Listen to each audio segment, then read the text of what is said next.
भाजपची तिरंगा यात्रा ही आपलं अपयश लपवण्यासाठी काढलेली यात्रा. माजी राज्यमंत्री बच्चू कडू. पहलगामच्या हल्ल्याच्या ठिकाणी पर्यटकांच्या सुरक्षेची उपाययोजना नव्हती. पाकिस्तानला हिंदुस्थानात सामील करा. बच्चू कडू यांचं वर्धेत वक्तव्य. भारत पाकिस्तानमध्ये सीजफायर झाल्यानंतर सैनिकांच्या समर्थनार्थ भाजपकडून संपूर्ण देशात तिरंगा यात्रा काढण्यात येत आहे. ही तिरंगा यात्रा आपलं अपयश लपवण्यासाठी काढलेली यात्रा आहे, अशी टीका प्रहार संघटनेचे संस्थापक बच्चू कडू यांनी केली आहे.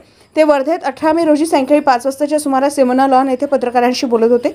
सोबतच त्यांनी भारत पाकिस्तानमध्ये झालेला सीजफायर हे योग्य नसून पाकिस्तानाला एकदाच नकाशावरून कमी करायला हवं, अशी मागणी त्यांनी केली. 56 इंच छाती दाखवून पाकिस्तानाला हिंदुस्थानात सामील करावं, असंही ते म्हणाले.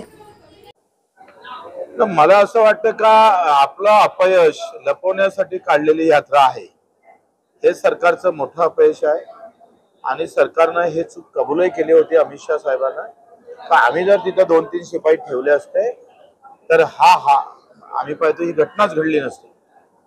आणि मग 24-28 लोकांच्या मृत्यू प्रकरणी खरे जबाबदार कोण आहे?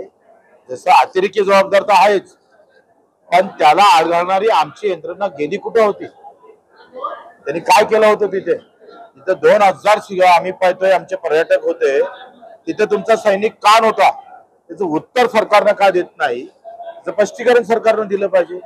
आणि का नव्हतं त्याचं कारणही दिलं पाहिजे, पण ते देत नाहीये.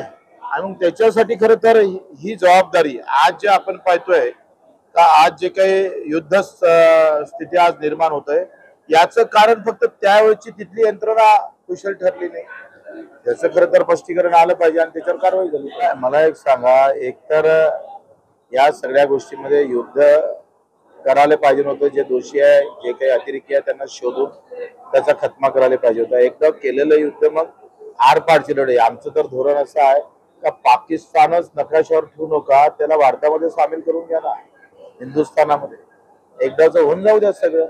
लावा 56 इंच छाती. पाकिस्तानच हिंदुस्थानात आता आम्ही सामील करून घेतला पाहिजे.